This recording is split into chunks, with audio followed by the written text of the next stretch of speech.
Guess they need to switch to the group. 1, 2, 3, 4, 5, 6, 7. So we've got a quorum. All right, so you're good. Okay. All right. Let's see, February 2021 meeting of the Harvard Grace Economic Development Advisory Board come to order. We're a little late today. It's what, 4:06, 4:05, 4:06. So, okay, the minutes were distributed. Were there any additions or corrections to the minutes as distributed?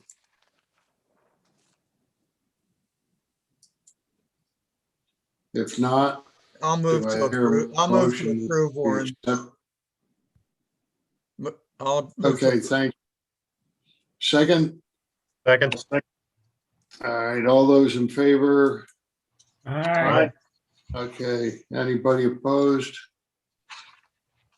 All right, an excellent job, by the way, Tammy, if you're on. I suspect you're there in the background. These minutes are extraordinarily complete, and I'm sure all of us appreciate it because they, in terms of permanent record, they're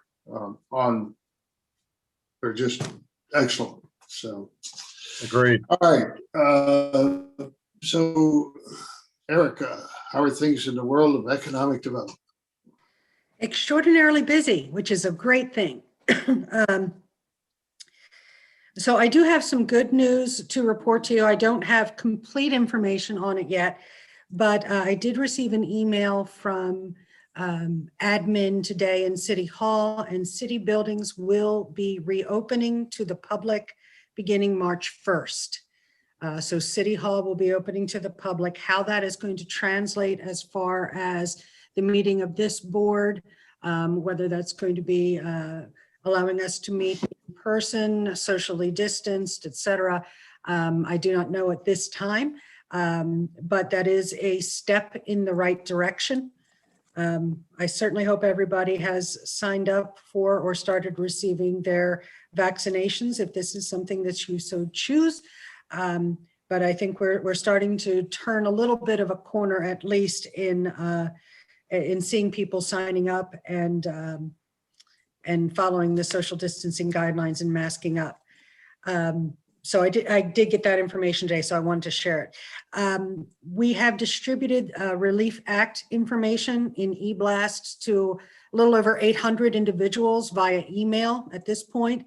We're also distributing that through our partners in the Havre de Grace Alliance, the Havre de Grace Chamber of Commerce, the Downtown Merchants Association, and Route 40 Business Association. All of those organizations share the information out.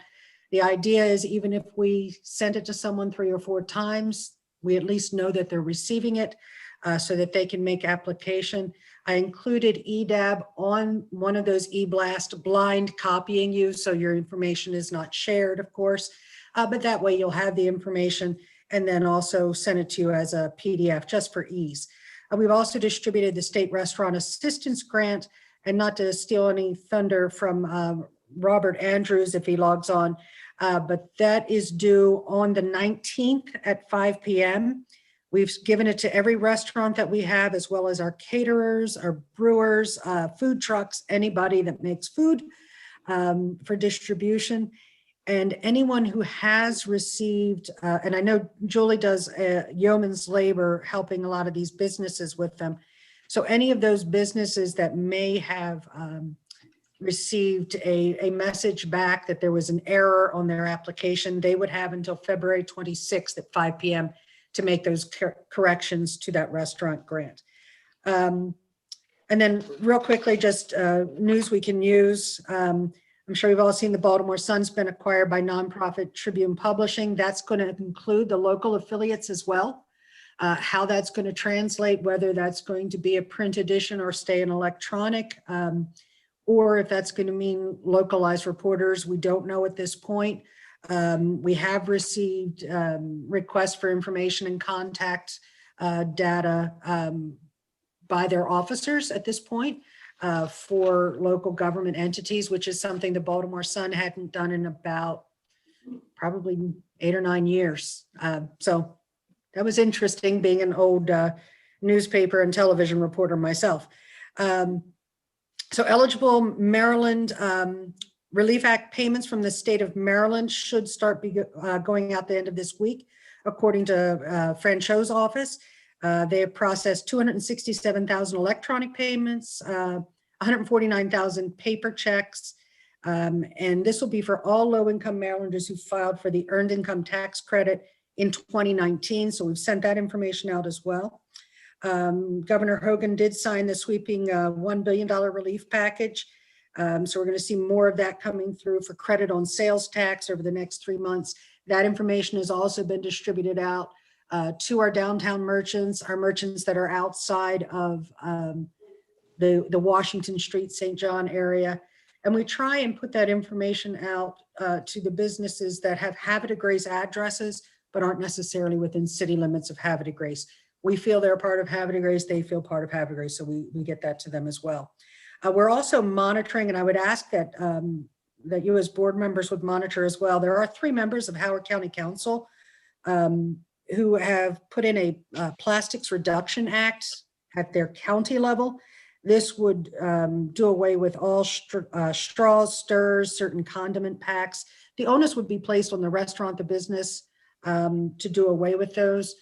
This is something that had come up in Maryland legislature before, so we're kind of monitoring that at the county level to see where it goes. You know, with a lot of places that are still doing curbside pickup, it becomes a little bit onerous at this point. So we're monitoring it at this point. We did speak for the Preservation Maryland law, which is SB 659, House Bill 865, which is a small commercial historic tax credit program that's actually run out of money. So we're seeking to get an additional 1 million to that. Basically, when you're trying to get people to locate a business into an historic structure that usually costs more to fix up in an historic town, you want to have some incentives for them to do so. And right now you can apply, but there's nothing that program could afford to you. We also assisted with naming for a 1-loop road that's going to go into the Blenheim Run project off of US Route 40 for the developer and for planning and zoning in partnership with Historic Preservation. I was the speaker for the Historic Preservation Commission meeting last week, talking to them about the symbiosis of economic development with historic preservation as well. Also, I was tasked at our last meeting to try and get more up-to-date data and documentation for our website and our listings. So BCV Real Estate sent me over all of their properties in Havre de Grace that they are listing with updated data sheets, both in electronic form as well as hard copy form. So we're going to upload those to the city website, taking down some that are dated now. But if you can get any of the other commercial real estate companies to please send us over the information. We want to make sure it's fair. So I'm going to contact BCH Real Estate and Beetle. I know you're good with getting stuff over to me from Mackenzie, so I appreciate it, so we can get information out there. Part of that is we need to update because if you remember a couple months back, Steve Shaw with Shaw Real Estate came and spoke to us at the chairman's request. Met with Mr. Shaw yesterday. He has a tenant. We will have a new job. He has Terry Kearney's card for the future hiring event that will go on there. These will be new jobs. This is an extension of a company that already exists in both Harford and Baltimore counties coming in. So they will use 100% of the 77,000 square feet that's currently standing. They will add an additional 40,000 square feet, which is going to be over roof with no walls on the pad site. So exactly where Steve had taken down the less than attractive sections is now going to have a roof with it. Had a meeting with planning and zoning for everything to move forward on that. So we're very, very much excited and looking forward to this. Looks like it's going to be about 39 jobs coming in. These will be brand new jobs. So he knows to contact Terry for those future needs for his future hiring. And he will be introducing the client to us as well. The old PNC Bank building on Washington Street has sold. It's been a rumor downtown, so I can confirm that. It is sold to Reliable Scaffold, which is a construction company, kind of more commercial and higher end. So that is going to be their office. This is not for any kind of storage. This is for meeting with clients, designing projects, coming up with scope of architectural work and design. They've been trying to find a place in Havre de Grace for many years, and they're thrilled to find something that was architecturally interesting for their business. So that was exciting. We do have a tiny bit of bad news. We were looking for Battery Island Brewing Company to open for St. Patty's Day on March the 17th, which also happens to be the date of our next EDAB meeting. We have an EDAB meeting on St. Patrick's Day. In case anybody would like to do something about that. Anyway, they're looking at pushing it back to possibly the 27th or the 24th, probably the 24th for their actual opening to the public for Battery Island Brewing Company. But I have sent a message over to Kevin and company to say, how about if we get a very small contained group from EDAB, who's being forced to meet on St. Patrick's Day, to come and visit you at Battery Island to do a soft opening and see how things go that way. So light candles, say prayers, fill a glass, whatever. Did they get all their licensing? Pardon? Did they get all their licensing from the? They have licensing. They're looking at, by the 24th, everything will be fine and dandy, but that's why we're doing a pushback from the 17th to the 24th. They also did an announcement of that online as well. And then we're also looking at an additional, either an open house or a grand opening, we're not sure which, for Airstream HVAC. I don't know if you've seen that one. It's the old Kiwi building, EFC, that's at 1325 Revolution. So it's been a long time in coming, 10,000 square foot building. It's up and operating as HVAC distribution currently. It does have a retail component and also sells to builders. So kind of a smashing business that they're doing very quickly. And right beside them, where this particular group did an awful lot of work for trees to go in and to make things look a little better. The empty lot that was graded, we did receive plans for that particular lot for a masonry building to be built on it for an actual masonry company. To go in. So this will be a construction firm that will put their headquarters building on that lot. We've received those plans. So we're starting to see a lot of change there along Revolution Street itself. Art Rooms Professional Art Supplies, which is at 116 North Washington, is closing. They have a going out of business sale going on currently. There's already a lease on that building. The Teal Antler will be moving from across the street at 119 North Washington to double their space at 116. And I showed 119 2 days ago. So I believe we may have a tenant for that one as well. Again, that one will be a retail component to go in. And lastly, I have a couple of meetings that I'll be going to that are really not anything that would concern the group. However, there is one for the Champions of Maryland Manufacturing, which is through the Regional Manufacturing Institute. Warren, I know you're familiar with them. They're going to have a program on resiliency in manufacturing that I'll be attending on March the 4th.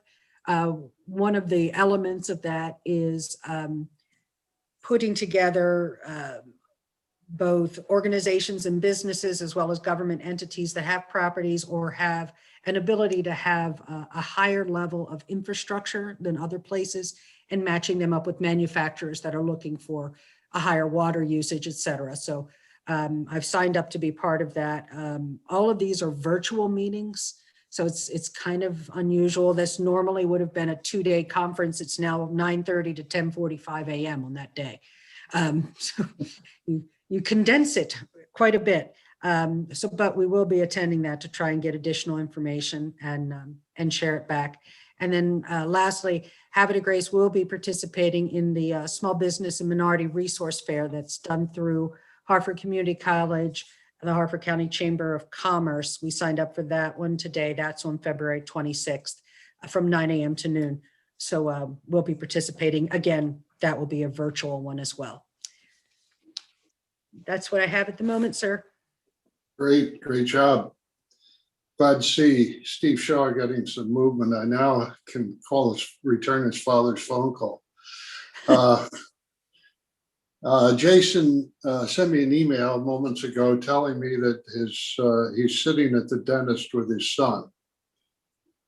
So he didn't think he would make the meeting. I don't think he's joined us, correct? No, Jason. Okay, Robert, are you hiding behind the screen here somewhere? Robert, Don't look behind that curtain. okay. So good afternoon, everyone. Erica did an outstanding job in her report. Thank you, Erica. I had to join in a little bit late, and as I was joining in, I know Erica was summing up a restaurant grant. Erica, was that the county grant you were summing up? It was. Okay, so I won't go over that. That is really our primary thrust for this week, is trying to get every restaurant that has not applied to apply before Friday at 5 o'clock. If they don't, they will not be considered. We have less participation than we did in the former grants that we had. In some of the restaurants we've been talking to, they actually had banner years in 2020 as compared to others who really struggled. So the ones that had banner years just said, we'd rather have the money go to those who are struggling. So please reach out to anyone that you know and make sure that they apply before tomorrow, Friday at 5 o'clock. Secondly, our offices in Havre de Grace will be reopening on March 1st. All of our, in fact, the entire county, no one will be teleworking anymore, and all the offices will be open. Of course, social distancing and COVID-related safety precautions will be maintained. Our ground floor is reopening along with the offices. So we're reaching out to all the former members and any new members that may be interested in having a co-working space. We have joined with Think Tank, the new co-working space that opened up in the Abingdon area, right across from the festival in the Humagalis building. And Think Tank has kind of partnered with us and are accepting and honoring all of the pricing that we have for the ground floor, but they offer some offices and secretarial services and things that we do not offer in the ground floor. Other than that, we are just moving along. So it's short and sweet, and I will turn it back over to you, Mr. Chairman. Thank you, Robert. Yeah, if I don't know, do we have any existing profound or obvious duress in the restaurant business that we're aware of, Erica? Not to mention names, but yes or no? We have some that, you know, have concerns because we have a few restaurants that have very small footprints. Mm-hmm. So when you cut that to a 25% or a 50% and you only have 4 tables, you know, that's a little bit difficult to move things along. However, they've been very creative with curbside pickup, people eating outside. You know, of course, we have to monitor how things are going to move forward with restrictions to determine whether or not outdoor dining does return and what'll that look like and how will that be administered. So everything's very fluid. When we pulled the outdoor dining in Havre de Grace, we put out notifications to every business personally, every restaurant, to let them know we will address it if it's needed in future, hoping against hope it wouldn't be needed, to see where we go from there. So the mayor has assured them that we're willing to do anything we can to make sure that the businesses stay viable. Thank you. Okay, again, Jason isn't here, so that moves, before we get into the strategic initiatives, I just emailed a letter that was from, basically, that I wrote as chairman of EDAB in opposition to Senate Bill 486. So you have that. Basically, 486 was placing new requirements on businesses at this time, which is really, I'll leave it to you to decide, but to me it was a rather striking kind of contrast and sensitivity to the world as we know it today. So I wrote the letter in opposition. Okay, the strategic initiatives, let me bring them up so I can look at them. We have Julie, I think you had an online meeting. I would have loved to have joined it. It got set twice and canceled twice, or set 3 times, canceled twice. What's up? Okay, so our group was used to the high school building. We met with Beetle and Terry and I talked, and David had looked at it too and put his comments in. What we did was we just did a pro and con sheet, and David had sent that out earlier today to everybody. Where we said, well, if it stays an arts and entertainment type building for the big theater, it's a 1,000-seat venue. Would build on the ladder of venues. And there is some interest at like a county level to take over that, to do that. The cons being we are getting saturated in the arts between the State Theater, the Opera House, the college has a large venue on it, plus all the outdoor venues that we've created. So we were concerned if there's room for something that large.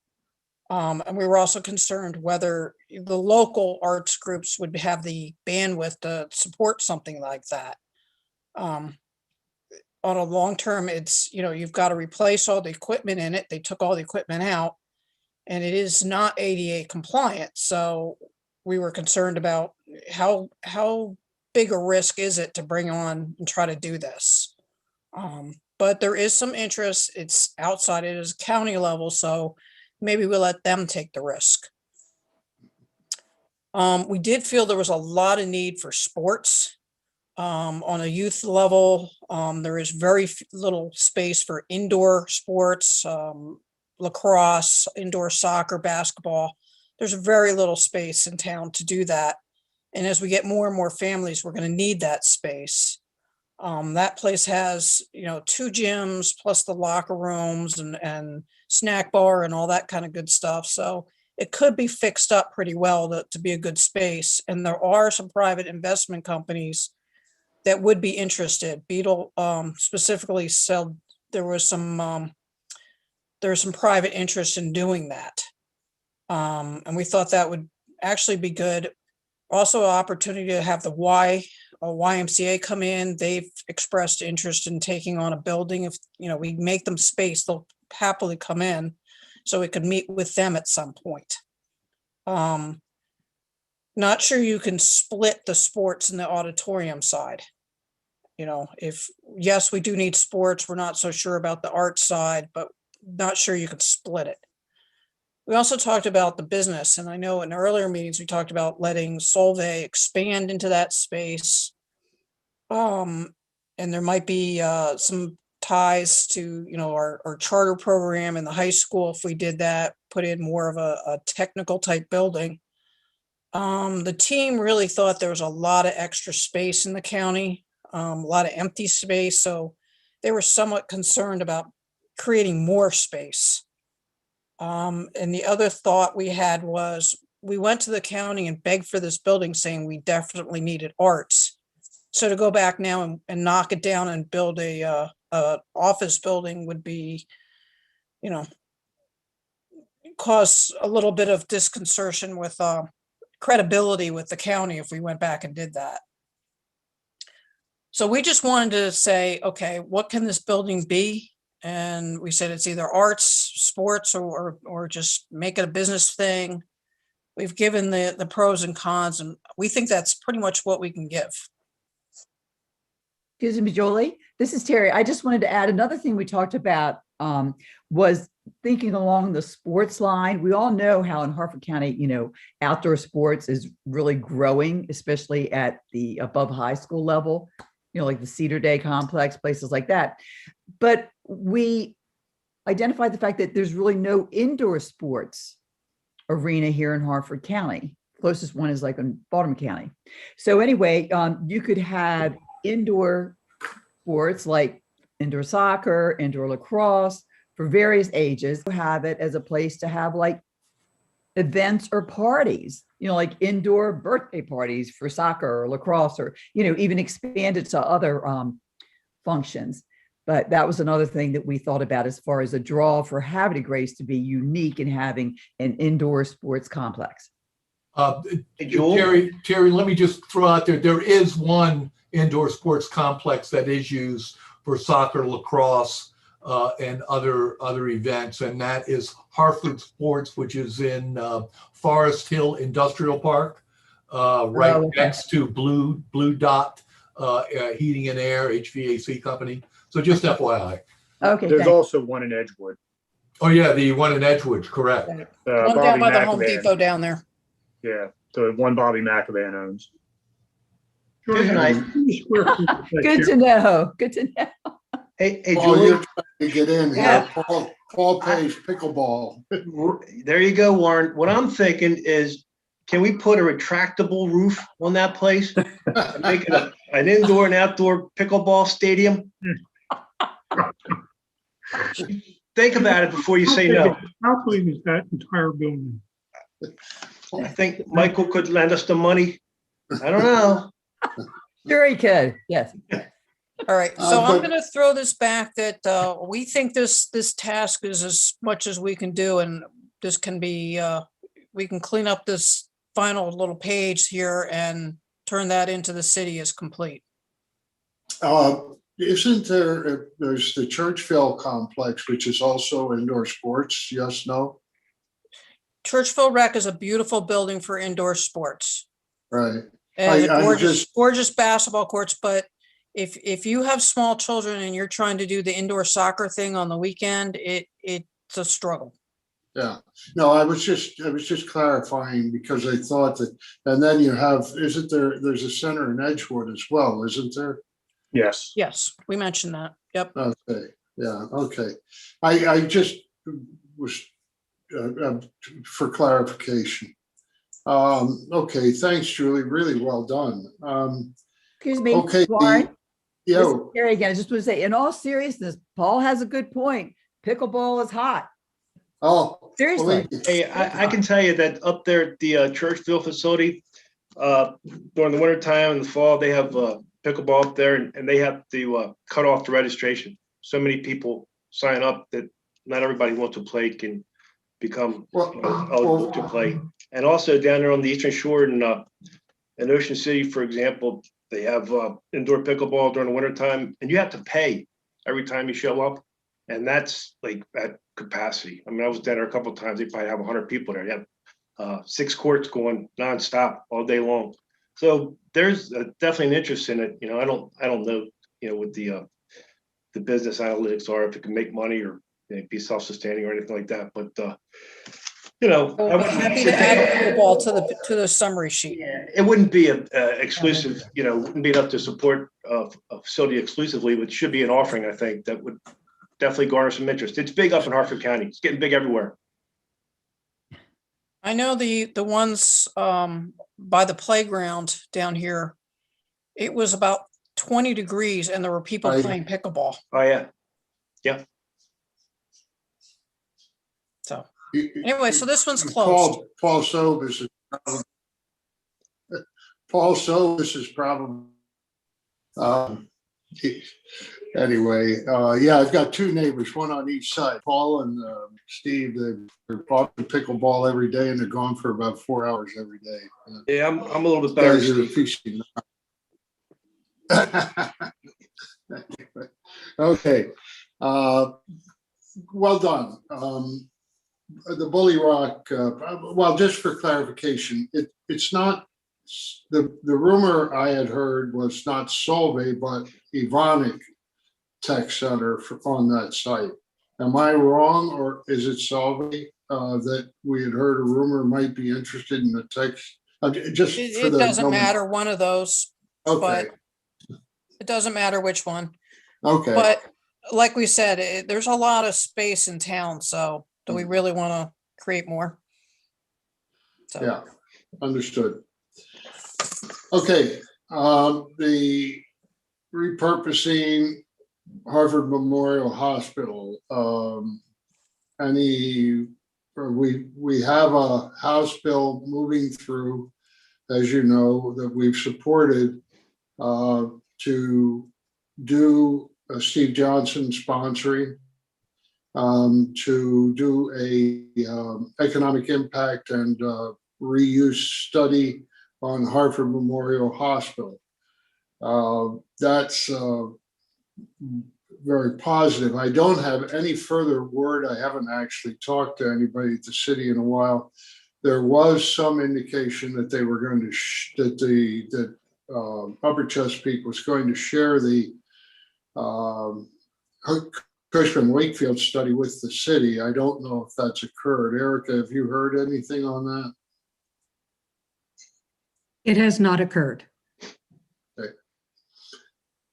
This was actually, so Mike, anything else from your side? I hear conflicting stories about this, so I'm of the understanding that the delegation has seen the study, but I don't know firsthand. So I wish I could shed more light on that, but I'm hearing conflicting stories on it. The delegation has, the city of Havre de Grace has not. Now come back, the overlap. The delegation, the Harford County delegation has seen the study. The city of Havre de Grace and the city's representatives have not. Okay. Seems strange, but have Johnson and Lasandy communicated with the city about anything? I mean, have they shared any inside information since they're both working so closely with the city? I have received absolutely nothing. All right, I'll touch base with Mary Ann and see if I can get any kind of feedback. All right, the industrial park, well, we're kind of off on that until we can convene a meeting. There's no change there, I assume, Erica. The only change would be that during our meeting with Steve Shaw yesterday, he expressed a very strong interest in working with this group to go ahead and put a sign up in the corner of his property for the industrial park as a whole. And I did get approval to kind of take the signage component back to Clark Road so that we could identify the different businesses off of Clark and Old Bay Lane, using similar signage to what the Havre de Grace Alliance had done for down there, and then a large sign that Steve Shaw worked with us on for the front. So that part has moved forward. And we're also had a couple of meetings. We had taken down some dumpsters, trash cans, those sorts of things, because a lot of times you'll have trucks that are sitting and waiting to be loaded with what's being manufactured back there. And while they're waiting, they'll sweep out the trailer itself and out onto the street. It gets into the storm drains.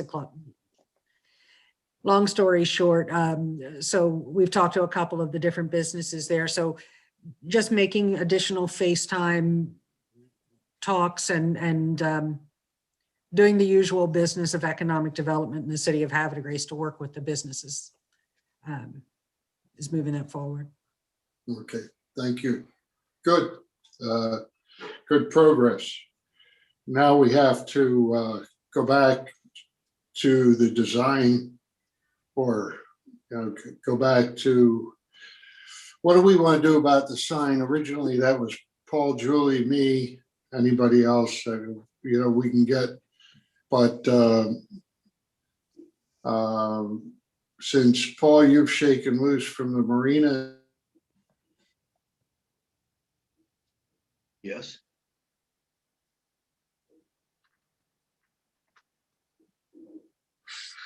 That phone under a pillow. Julie's shaking loose, or getting loose from the gymnasium, the high school property. Do you guys want to thing? I think what we need to do is say, here's a design we'd like to see.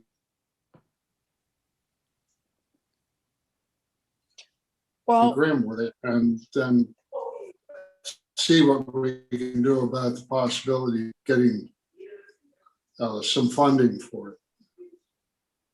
so Erica had just said she had some And take- conversations about doing similar signs to downtown or whatever. So why don't I get with her offline at some other point, and let me just see what her conversations with Steve were about. Okay, so that's a yes. Great, thank you. New businesses, commercial vacancies, you've already addressed that today, Erica. Yacht Basin, I don't know if there's been any further feedback. I haven't had any feedback. Has anybody else heard anything from the city about the Yacht Basin? I hope that, again, I'd like to emphasize that I hope you guys have read it, because it is, of course, we wrote it, so, but it is an interesting report looking at basically a long-term, backwards, back to 2009, and then, what we recommend to get there, to turn it into the premier location of its type in the city. So anyway, culturally significant preservation. Chris, you turned in your Yeah, where we left it last month was, I think we agreed to invite the city to help us put up some form of an online citizen and visitor survey tool that would allow us to get input from the community, both locally and more farther afield, to see what they thought about when they thought about the city reasons they come. And it would either amplify the list that I submitted, or hopefully suggest some new things that the few of us that worked on that list weren't clever enough to come up with. So I haven't heard anything since last month about whether the city's able to find any time to work on that issue. I'm receptive if anybody wants to contact me about it, but nothing's happened as far as I know. I am aware, Chris, that the QR code idea, since you can print it on a piece of paper, it's awfully cheap way to go. Becomes a hierarchy of like the information. Is it what do I like most about Havre de Grace, and then it becomes waterfront. I'm just using an example, and then right, you got to pyramid it, because if you just have 75 things that they can choose from, nobody will go through the list. And if Again, that's the kind of discussion that, I'd be happy to be a part of if anybody wants to have it with me. I just Right. haven't heard anything. So I'm dead in the water until somebody reaches out. Okay, you and Rich are working on that. Okay, legislative impacts liaison. That's me again. Steve Gamatori sent out an email to you and me and a couple other people Friday offering times to meet. Had two of them yesterday, one this morning and one tomorrow. I responded Friday afternoon, said I was available anytime. I haven't heard back I didn't see anybody else reply, and I didn't hear back from Steve. I assume he didn't hear from enough people to try and schedule anything. So again, I can't move on that till somebody else makes a move. Right. I've been a little preoccupied with some health issues. So I've really been off of, for the most part, off of active email for the last 2 weeks. I'm not, when that happens, and it'll continue, by the way, there's some continuing issues that will continue for some time. So I would suggest that it not depend on my availability. One of the questions that came up under that group was whatever happened to Harry Stokes. I talked to Harry. It turns out Harry was the, what do you call it, the Inspector General for, I forget the city in Westchester County, New York. And he called,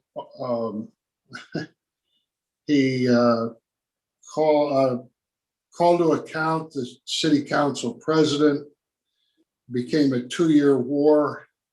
They couldn't fire him, but they could reduce his salary to the 20.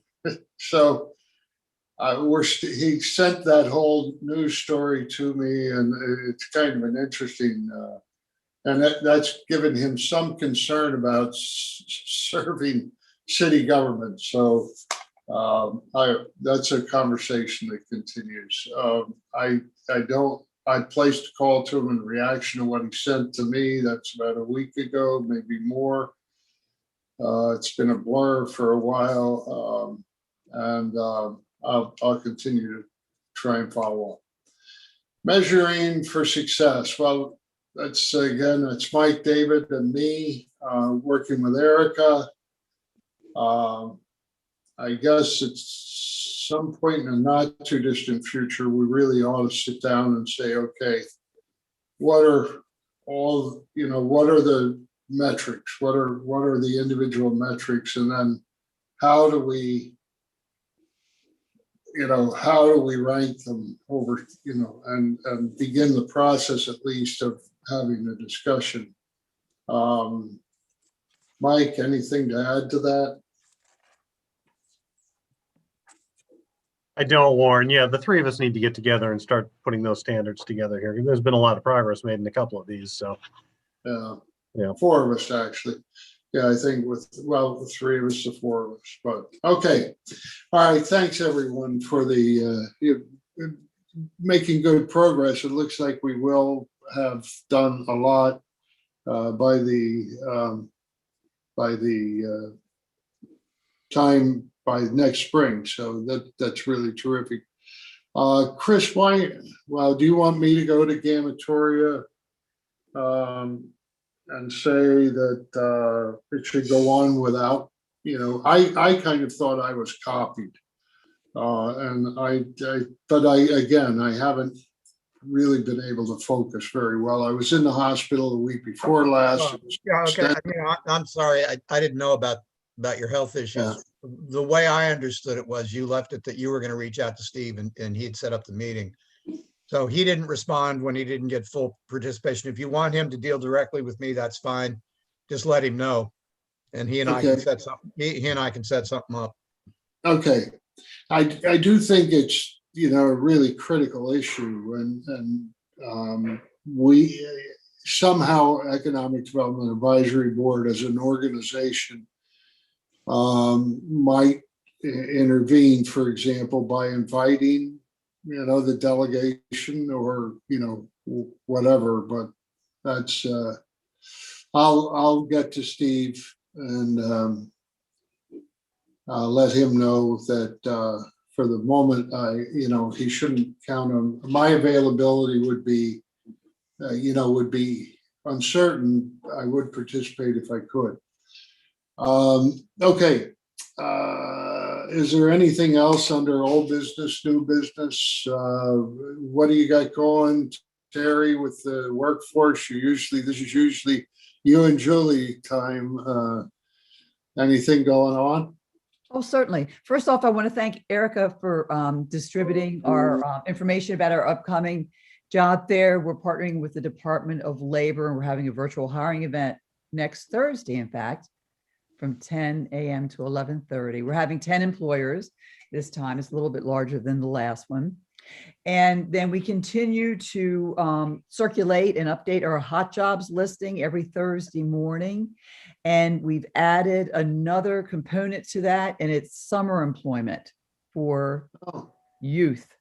And that's always critical. And we typically have one, but now that we have to do it virtually, we decided we're going to roll one out, hopefully in March, because a lot of these employers, when they are hiring for the summer, they do hire around February, early March. So look forward to that. And Good.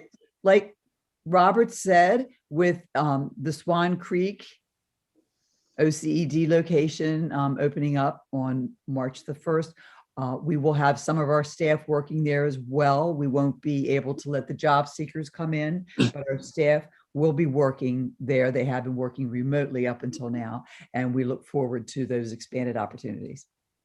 And that's it for now. Thank you. Thank Hey, you. Terry, Yes. excuse me, don't mean to interrupt. It's Jason. We're gonna have a youth commission meeting on March 4th at 7. If it's all right with you, I'd like to send you an invite for that. Maybe you can talk a little bit about the youth job fair and see if we can maybe, put that out to folks. Oh, sure. Just go ahead and send me an email. Thank you, Jason. Jason, since you've joined us retrospectively, anything to report from City Council? Yeah, just one thing. Yesterday, we passed the first reading of a new zoning ordinance, which deals with setbacks in the historic district. So it's exclusively downtown. The old zoning ordinance, or I should say as it stands today, new construction, new infills have to be set back 15 feet from the right-of-way. And, if you notice, especially like on Washington Street or some of the other infills, they're not exactly uniform with the historic homes that are there, because the historic homes kind of abut that right-of-way. But these, these new infills are at least 15 feet, a minimum of 15 feet from the right-of-way.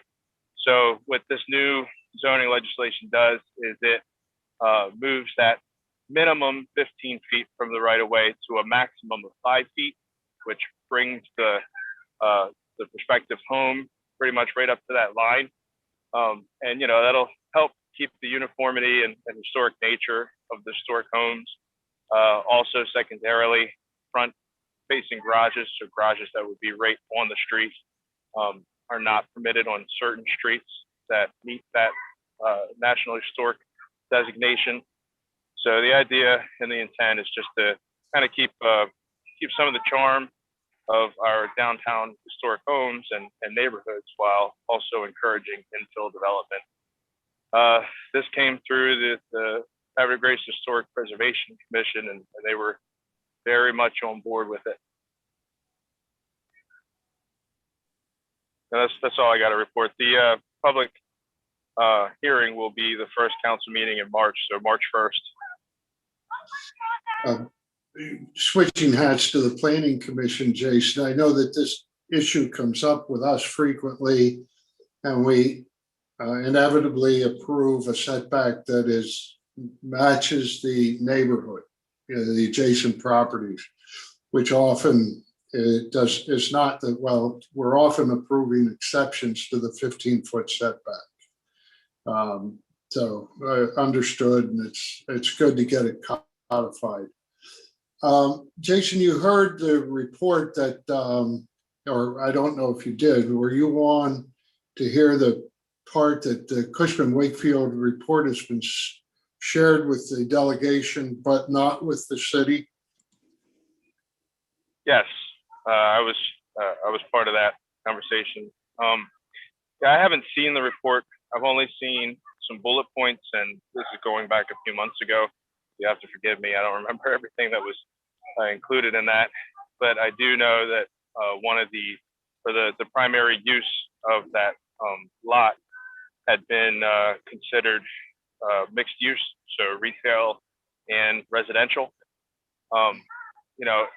If that's changed, like if we were to do another engineering study tomorrow, And if that's changed from the 6 years ago that they did the initial study, that would be something I'd be interested in seeing as well. So yeah, I'm very supportive of Councilman Johnson's bill in Annapolis. Okay. So in other words, the delegation is giving feedback to the city, so there is an information flow. Yes, sir. Okay, great. Julie, what'd you do to your hair? I cut it off. Anyway, anything It to was time, it report? was time for a change. Yes. Not much. There is an ice fest coming downtown in March. I believe it's the 12th, 13th. I don't actually know. But it'll be fantasy, fairy tales and fantasy. So all your favorite Disney or Harry Potter type things. Oh, Kid Zone, all that kind of good stuff. Mardi Gras is a virtual Mardi Gras. That's February 29th. And you can go and get box dinner and enjoy that while you're watching the live streams from the Opera House. The Tidewater restaurant will be reopening in March, as well as the Vintage Cafe. They both will be reopening.